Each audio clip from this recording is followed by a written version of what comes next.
Looks like we'll have a small group today, but small but mighty.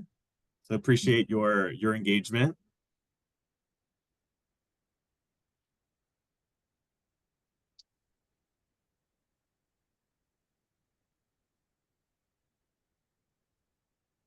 I think I'll get us started. Hi everyone, my name is Luis Montez. I'm an outreach specialist with Ascent. We are supporting the city of Lake Elsinore on their climate action and adaptation plan. And I'm excited to discuss the plan today, provide an overview, and also we'll have a group activity where we will hear from you and get some direct input as we navigate planning the climate action and adaptation plan for the city of Lake Elsinore. But before we begin, we do have Spanish interpretation and translation services available, and I want to make sure you all know how to access it should you need to. So I am going to hand it over to Tania, who will provide instructions in both English and Spanish on how to access the Spanish channel. Thank you so much. Hello, everyone. I'll be giving instructions in Spanish and then in English. Buenas tardes a todos. Bienvenidos a su reunión. Queremos dejarles saber que para el día de hoy tenemos interpretación simultánea al español disponible para ustedes. Si ustedes desean escuchar la junta en español e ingresaron con una computadora, van a ver el icono de un mundo en la parte de abajo de su pantalla de Zoom. Seleccionen ese icono y seleccionen el canal de español. Si ustedes ingresaron con un teléfono móvil o con un iPad o tableta, sus opciones se van a ver un poco diferentes. Necesitan tocar su pantalla y buscar el menú de los tres puntitos, ya sea en la parte de arriba o de abajo de su dispositivo. Seleccionen donde dice interpretación de idioma. Después seleccionen español y por último el botón que diga done, listo o finalizado.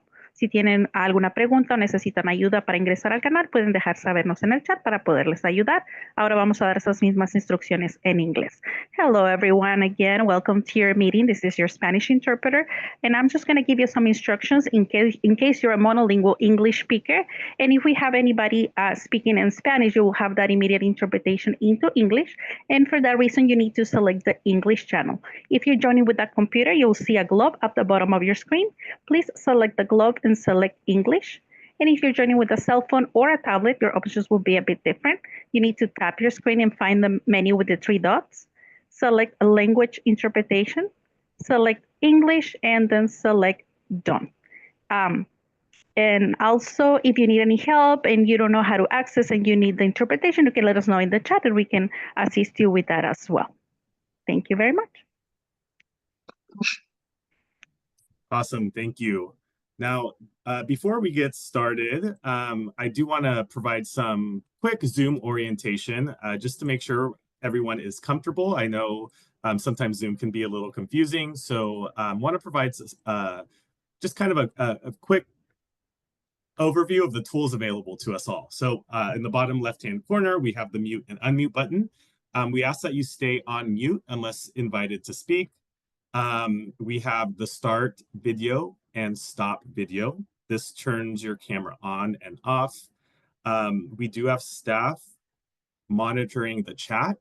So if you have a question or want to leave a comment anytime throughout the presentation, we ask that you use the chat and we'll have a team responding accordingly. There are also reactions that you could take advantage of. This includes the raise your hand function, but also some other nonverbal reactions in case you'd like to use those throughout this meeting. And then, of course, should you have to leave the meeting, you can do that by clicking Leave Meeting on the bottom right-hand corner. Now, before I jump into the presentation itself, I do want to hand it over to Damaris Abraham, the City of Lake Elsinore's Community Development Director, for some welcome remarks. Thank you, Lewis. As Lewis mentioned, I'm the Community Development Director for the City of Lake Elsinore. We are updating or preparing a climate action and adaptation plan. And as part of that process, we're going to be taking input from the community. As you know, this is going to be our plan and the city's plan. So we want to make sure that the community has input and it's reflected in the document that we prepare. So I really wanted to say thank you for making the time to join and give us your feedback, because this will be valuable in the document that we'll be preparing. And Lewis will go over, what the plan is, what it means, and how you guys can give us feedback and actually participate in making this document really helpful for the city. And with that, I'll pass it on back to you, Lewis. Awesome, thank you. Now, before we jump into things, I do want to provide a quick overview of today's agenda. We'll do some introductions. I'll provide an overview of the Climate Action and Adaptation Plan itself, looking into adaptation, mitigation, and the greenhouse gas inventory, as well as some opportunities that exist within the Climate Action and Adaptation Plan to share and provide some examples of what you may want to see in it. Then, of course, we'll have a Q&A session for any questions, and we'll finish with a group activity, which will be which will take a big chunk of this meeting, because we really want to make sure we're hearing from all of you on priorities and what's important. And then we'll close with next steps and closing comments during the last 5 minutes. So to get us started, I encourage everyone in the chat to please share their name, affiliation, and favorite place in Lake Elsinore, just to help us get an idea of who's in the room, and also do some quick introductions. And while everyone is doing that, I'll introduce the project team. So on the City of Lake Elsinore side, we have Damaris, Carlos, Adam, and Bailey. And then on the Ascent side, we have Poonam, Benjamin, myself, Natalie, and Adam. And then providing live interpretation, we have Tania and Isabel. So thank you all. And I think I see some activity in the chat. So please, again, put your name, affiliation, and favorite place so we can make note of that.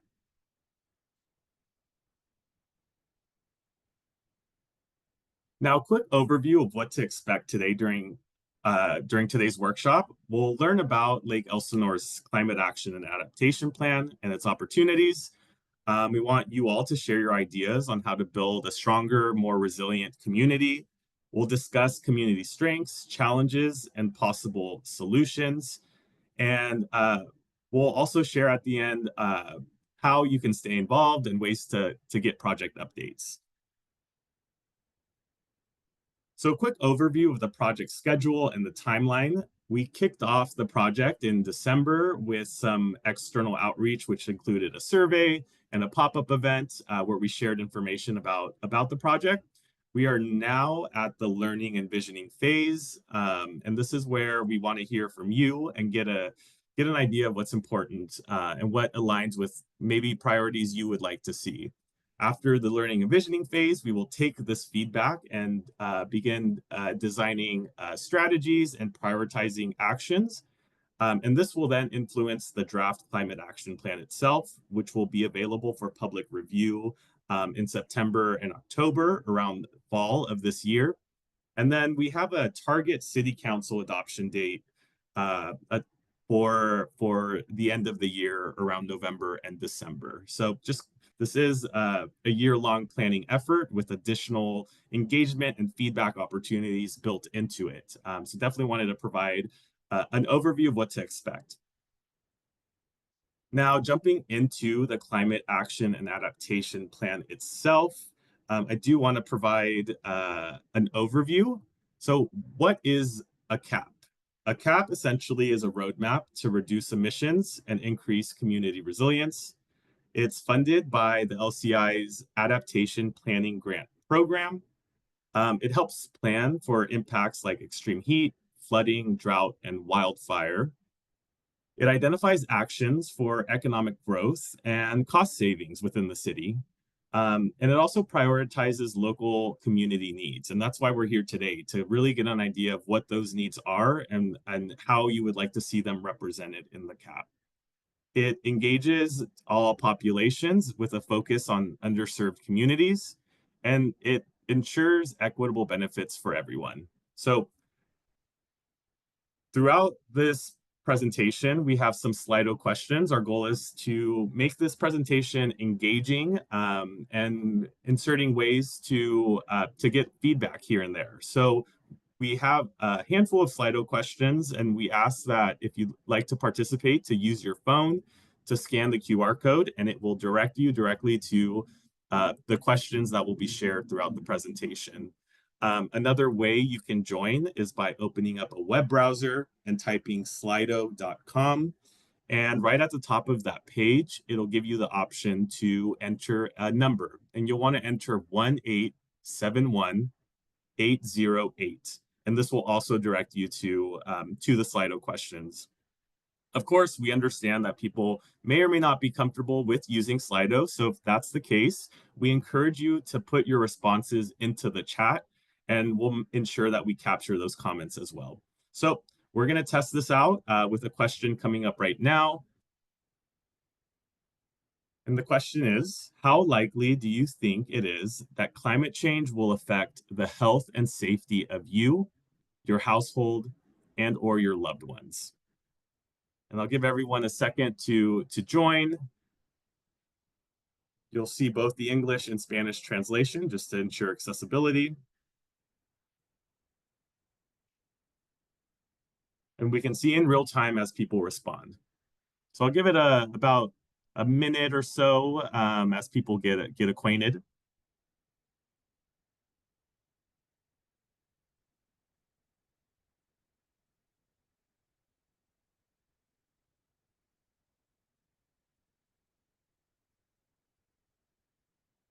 And again, if you're not comfortable using Slido, I encourage you directly into the chat.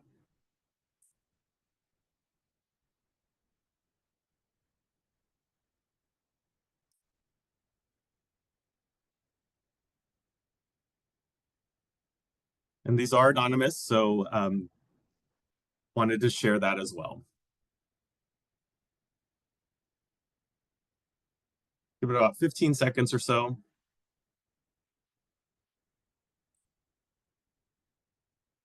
And seeing some comments in the chat as well.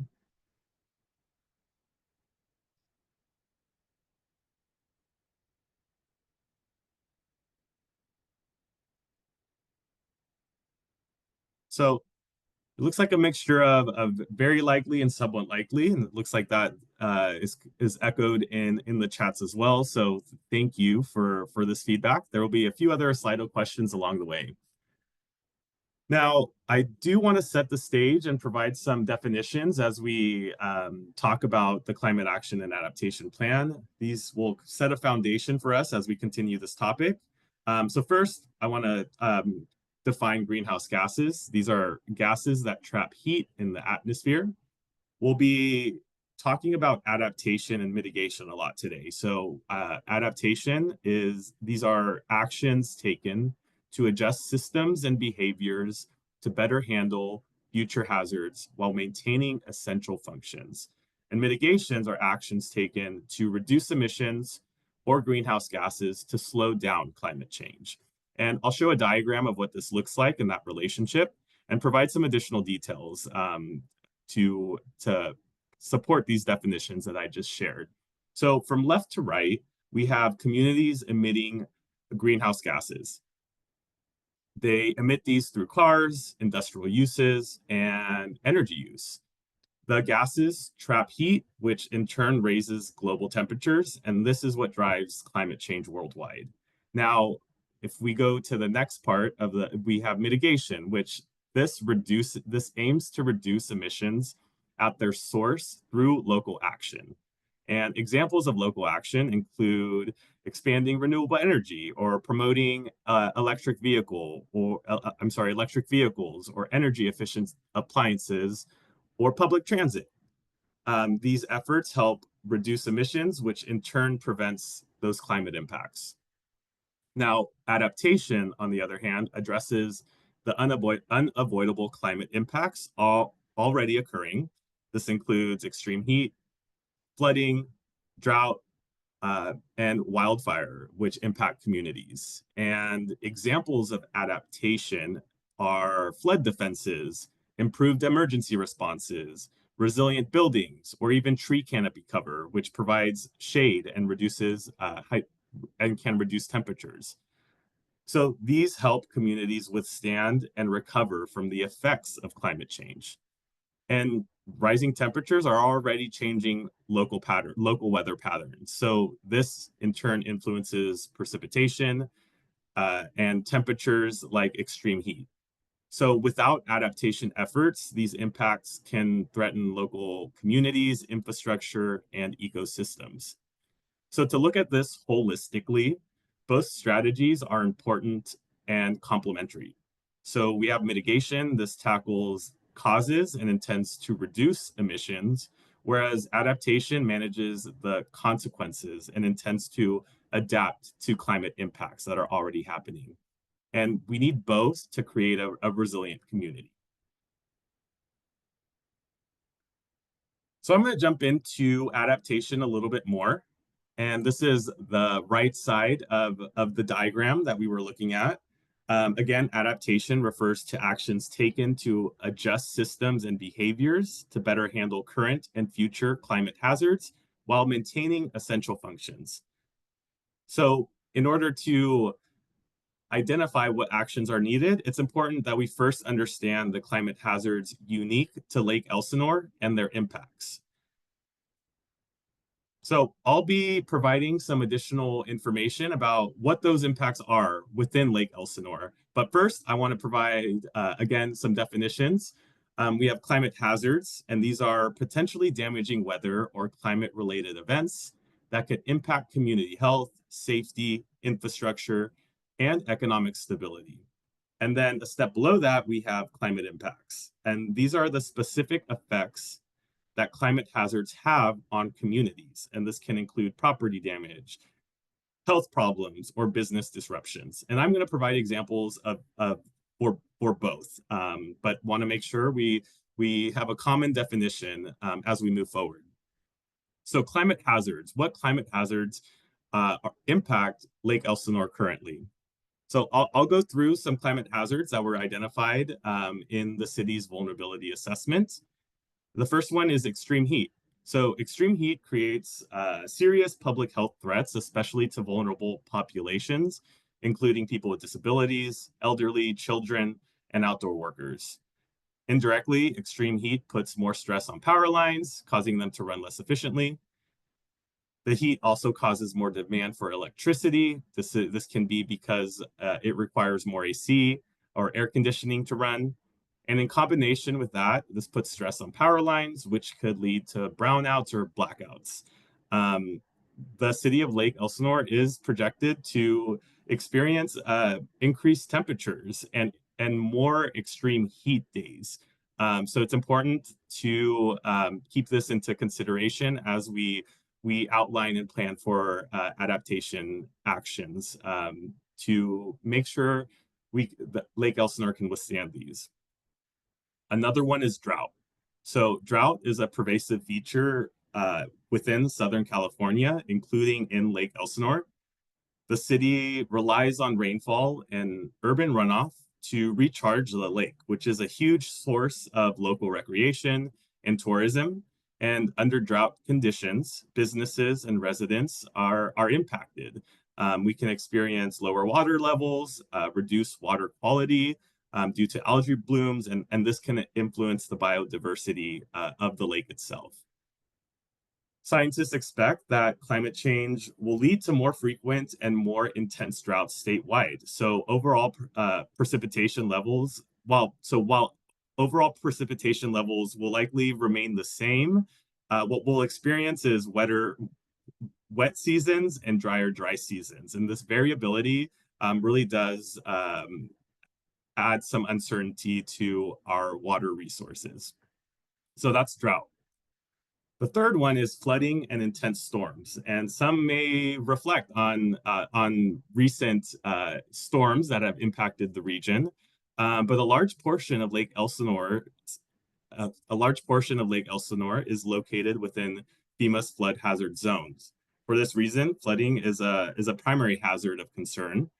Lake Elsinore itself has had a history of flooding, and flood events are expected to become more frequent. So another thing to keep in mind.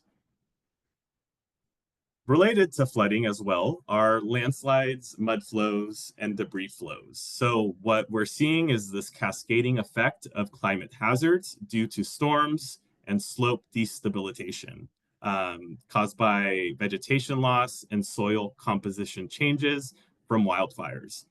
The most recent mudslide and debris flow event occurred in February of 2019, following heavy rains that impacted the unstable hillsides of the Holy Fire Burn Scar around Lake Elsinore.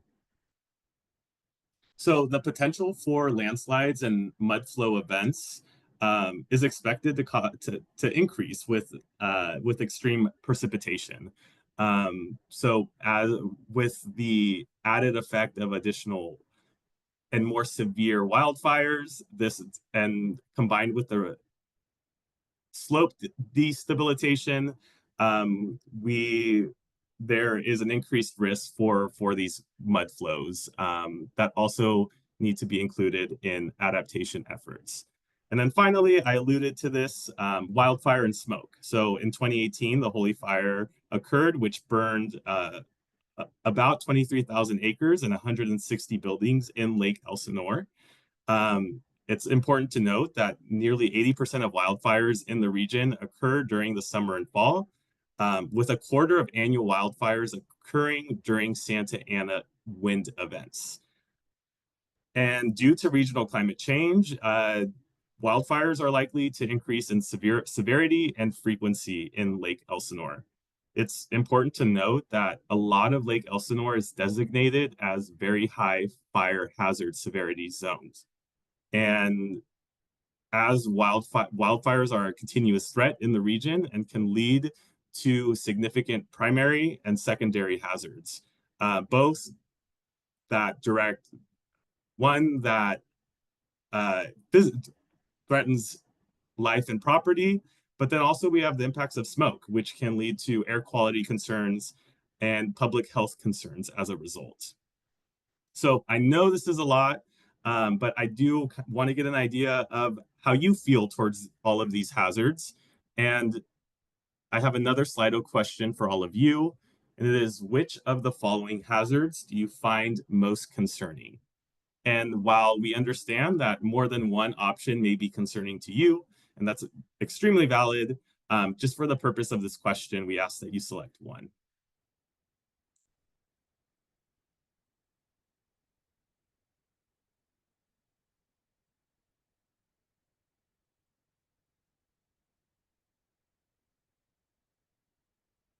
Seeing a few responses.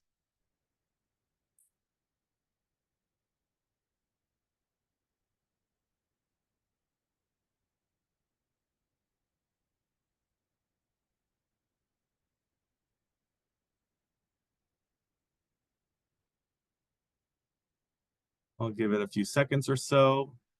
And again, feel free to, if you are not using Slido, please respond in the chat if you can. All right, so seeing wildfire and smoke and drought as the top concerns, I'm going to move us on to, we just discussed climate hazards. Now, what are the impact of those hazards? So again, climate hazards are specific effects that climate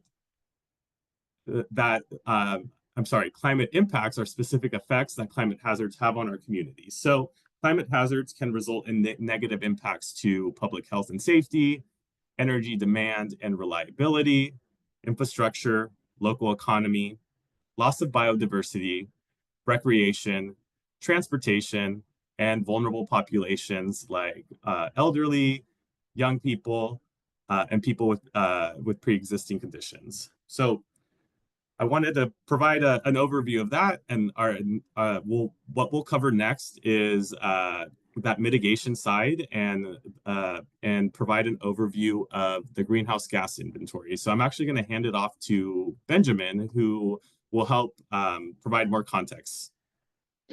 Yeah, definitely. Thanks, Luis, and thanks to everybody for being here this evening. So I think we can go ahead and go to the next slide, if you don't mind. Yep. So this slide we looked at previously, but just to dig a little bit more into the mitigation piece, as Luis mentioned, when we talk about mitigation, what we're really talking about is reducing the generation of greenhouse gas emissions within the city or any kind of, jurisdiction within a certain area to capture all of those within a certain time frame. And what it's really designed to do is to help the city reduce the generation of emissions over time, aligned with some target that the city agrees on. So that's kind of getting a little bit more into the mitigation piece, and then I think there's a little bit more detail on the next slide as well. Spanish translation. So the way that we go about kind of understanding what the greenhouse gas emissions are from a community and how to mitigate those is called the greenhouse gas inventory. So what it is essentially is an accounting of all the emissions, again, within a city, within a given year. And the way we go about that is we take what's called activity data. So for, fuel that may be burned, for electricity that may be consumed, there's a quantity associated with all those, and then there's what's called an emissions factor, which is basically an amount of greenhouse gas emissions that are generated for each of these activities for the given quantity. So when we do that, what we do is we multiply those two things together and we understand how many emissions are generated within the community, and that's kind of our starting point. So it serves a couple of purposes. It helps us understand kind of how many emissions are being generated, where they're from, and then it also helps inform the strategies that we'll develop to reduce those emissions. And the inventories are generally broken out by what's called sectors. And I think there's a little bit more detail on the next slide about kind of what those sectors are. Yep. So on the left, you see this is kind of the standard sectors. Most of these are associated with the combustion of fossil fuels. So within residential and non-residential buildings, the use of natural gas, the use of electricity. This can be slightly different for residential or non-residential customers. Another large one is on-road transportation. So this is just what it sounds like, cars driving back and forth on the freeways. Off-road transportation, again, just what it sounds like. This is recreational vehicles, construction, any type of vehicle that's burning fossil fuels off the roads. Solid waste, this is waste generally decomposing in landfills. Water supply and wastewater, the main sources of emissions here are associated with energy to kind of transport, treat these different things. There may also be some emissions associated with wastewater, depending on how that wastewater is being treated. So there may be some kind of organic forms of emissions there. So that's kind of a little bit more detail on the types of sectors that emissions might be generated from. And then I think the next slide has details, kind of a more detailed breakdown of within the city, where are the emissions actually coming from. So the greenhouse gas inventory for this project has been completed. And what you guys are looking at now is the results of the greenhouse gas inventory. So very briefly, you can see on-road transportation is the largest source of emissions within the community at over 50%. Residential and non-residential energy make up pretty substantial portions, although maybe less in other places because the electricity grid in California is relatively clean. And then kind of going around the graph, you can see on-road or off-road rather equipment, solid waste, water, wastewater kind of make up smaller percentages of the greenhouse gas inventory. So again, what this accomplishes is two things. It helps us understand kind of, what within the community is causing greenhouse gas emissions and kind of how much those are in relation to other sources. And then it also helps us decide kind of how we're going to go about developing strategies to reduce these emissions. So we might say, we'll focus more on transportation strategies versus solid waste or things like that. Although we will develop strategies to address all the sources of emissions. So I think that's the last slide for the mitigation measures. And with that, I think, Luis, I'll go ahead and pass back to you. Awesome. Thank you, Benjamin. So we talked about adaptation, we talked about the greenhouse gas inventory and mitigation. Now we want to get to the community visioning component of this. And this is where we want to get an idea of what matters most to you.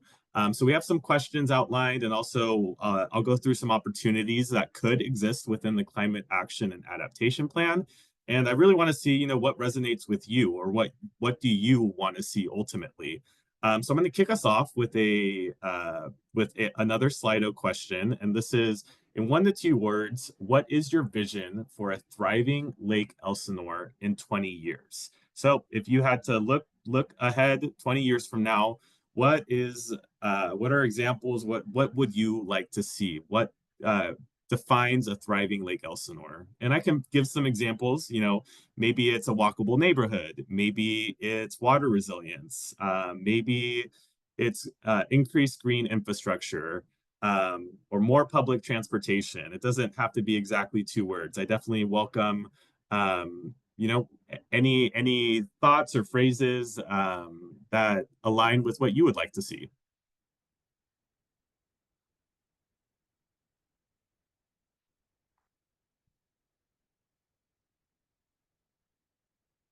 And I encourage you to submit more than one. It does allow multiple responses in case you have more than one idea.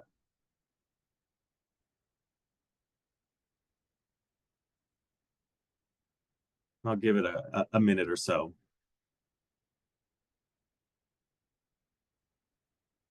And again, please feel free to enter thoughts into the chat. I do see some.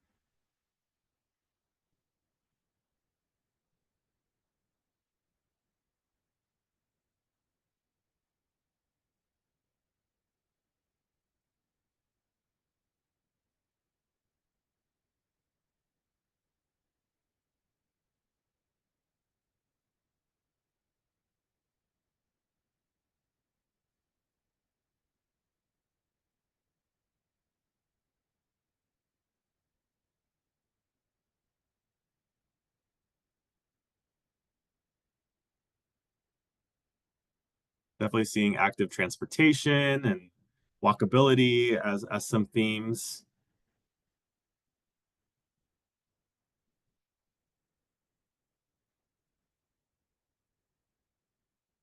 Green space I see as another theme that's popping up.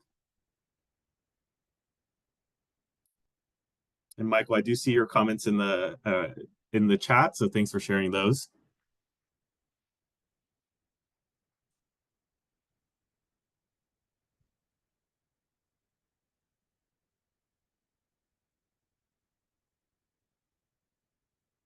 I'll give it about 10 more seconds before we continue on.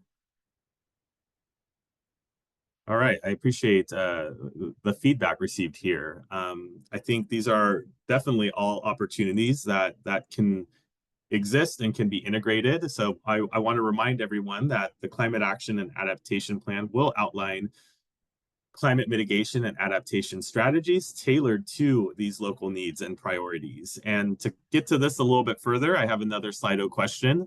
This one's a little bit longer. It is, which outcomes would you like to see from Lake Elsinore's Climate Action and Adaptation Plan? And we ask that you select 3. There is let me go back. There is a other option. If you do select other, we ask that you type what that is into the chat.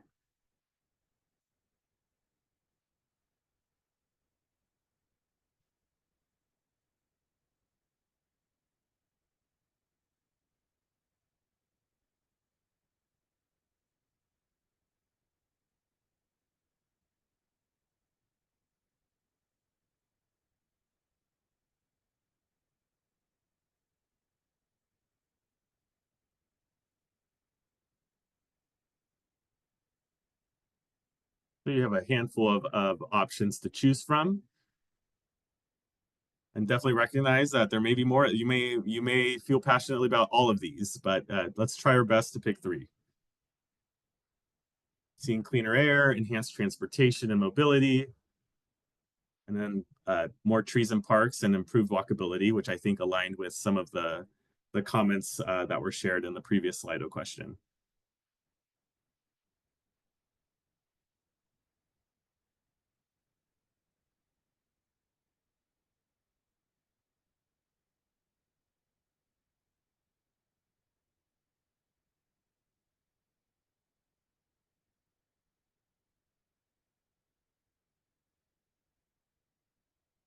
All right, I'll give it about 10 more seconds, seeing some more activity. Going to take a look at the chat as well.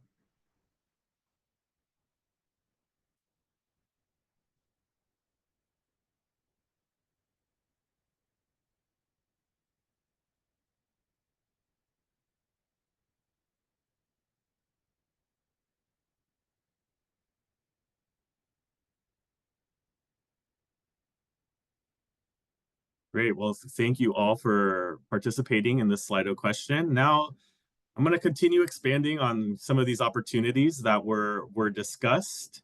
And I'm going to jump into more specific opportunities. And I'll go through sustainable, economic, and resilient opportunities that could exist within the CAAP. So first off is sustainable opportunities. These are actions that support the city's long-term prosperity by reducing greenhouse gases and optimizing resource management, as well as enhancing our natural environment. So what does this include? This can include improved air quality, enhanced tree canopy and green space, protected water quality, especially lake water quality, more transportation options and reduced congestion, increase clean energy production and energy independence, and of course, preserve natural habitats and biodiversity. So moving forward, what are economic opportunities? And these are efforts to create pathways for economic growth that enhance Lake Elsinore's community well-being and generate local economic opportunities. So this can include reduced energy and operational costs for homes and businesses, supporting local businesses with energy efficient upgrades, creating green job training programs and supporting local workforce development, boosting tourism and outdoor recreation opportunities, and expanding on emerging sectors while strengthening the ones that already exist within Lake Elsinore. And then finally, let's talk about climate resilient opportunities that exist around within the climate action and adaptation plan. And we've touched upon some of these, but want to mention them again. They include improved emergency response systems, efforts to protect residents during heat waves. I know during our pop-up event, that was one thing that came up as a concern, that the summers are hot. It also includes resilient infrastructure, improving recovery efforts, building stronger local networks. So there are nonprofits, community leaders, and resources that all provide support to the community. So how can they communicate better to amplify that impact?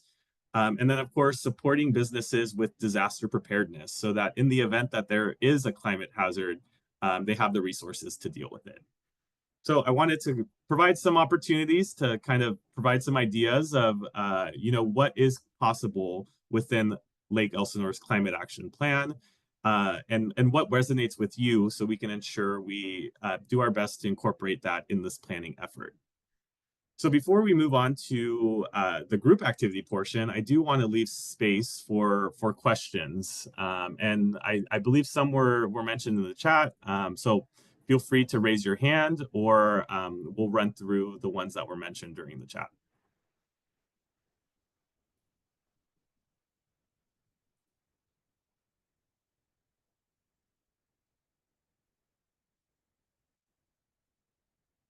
I'm not seeing any hands raised or questions. I'll give it a minute or so just to make sure. If not, I'm happy to transition us to the group activity.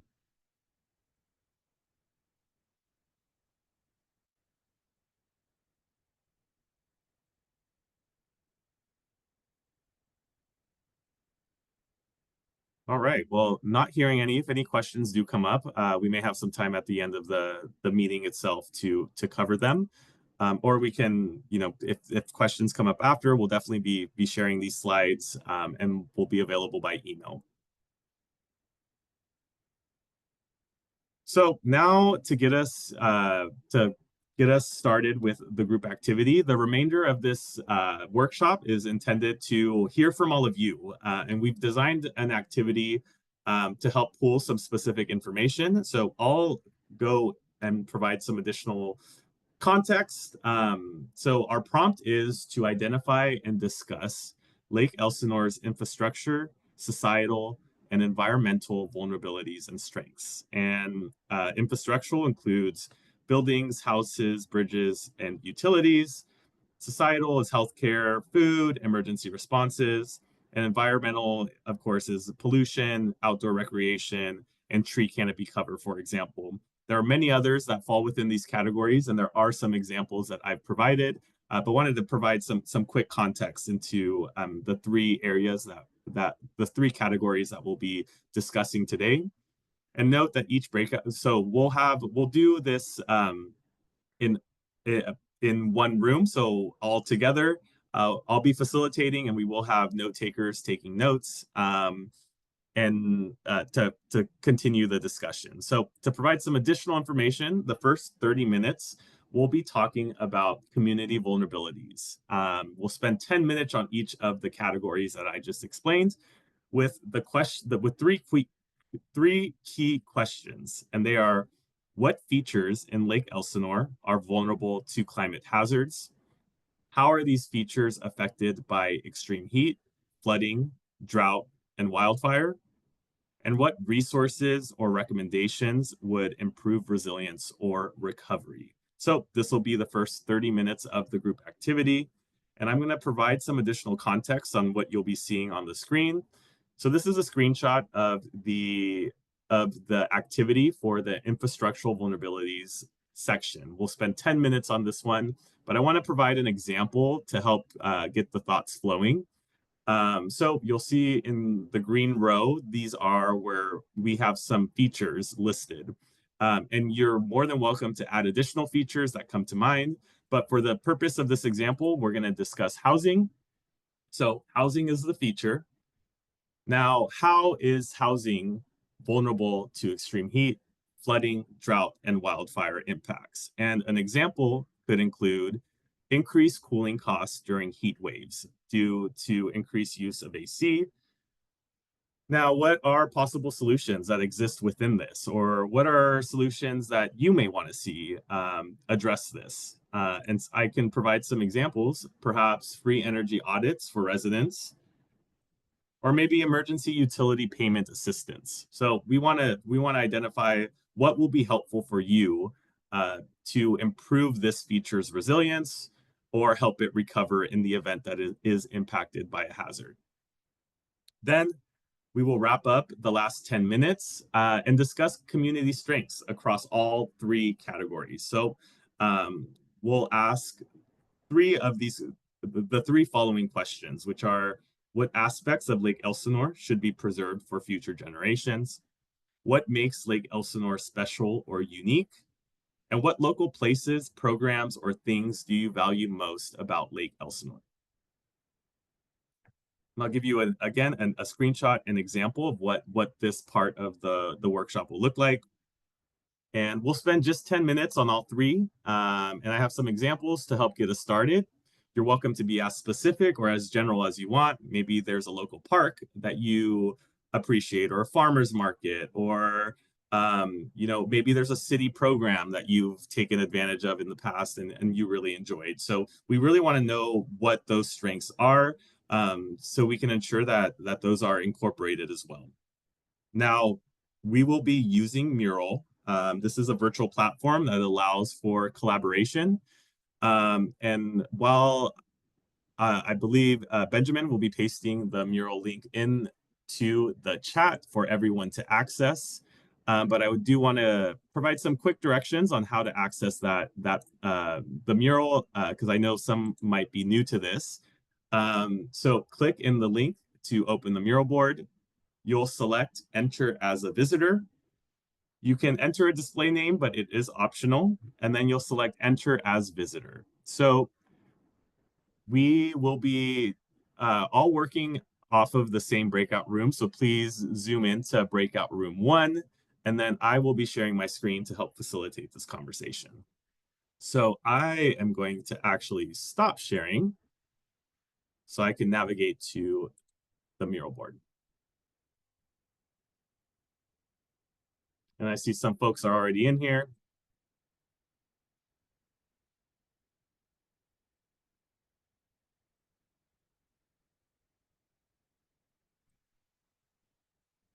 And while I am talking and providing information on these next steps, Benjamin will be pasting in the chat links to all of these so you can have them and stay engaged.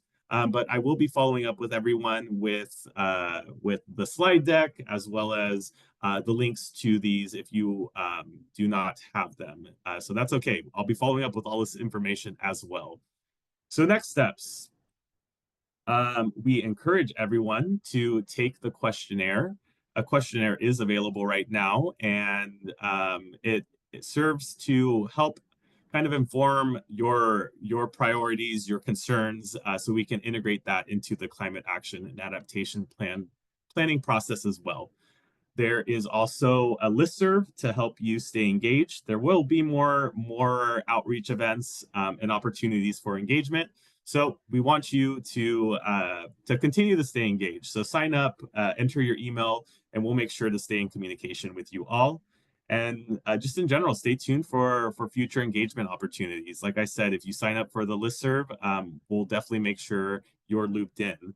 And then, of course, if you have any questions at all, either now or in the future, we encourage you to contact our project email. This is planning@lake with the dash elsinore.org. And that's been also pasted into the chat. So you have that available to you as well. And with that, we can stay on for a few more minutes if there are any questions, but we do thank you all for joining us today and hope you have a great rest of your evening.